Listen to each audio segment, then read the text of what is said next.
In today's lesson, we're going to learn how to convert liters to gallons. This is especially useful in everyday situations involving fluids like gasoline, beverages, and other liquid measurements you might encounter.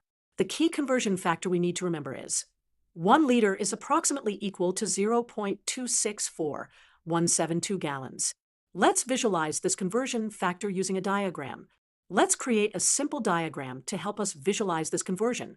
On one side, we have liters, the metric unit used to measure small quantities of liquid volumes. On the other side, we have gallons, a unit used primarily in the United States for similar purposes. Each 1 liter box is the equivalent of about a quarter of a gallon.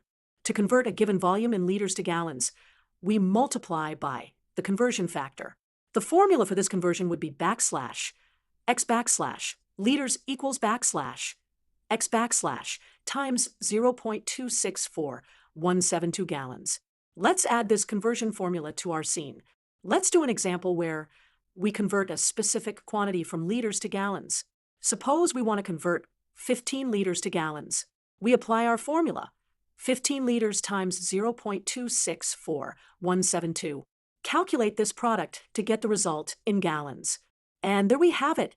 By using this conversion factor and formula, you can easily convert any volume from liters to gallons.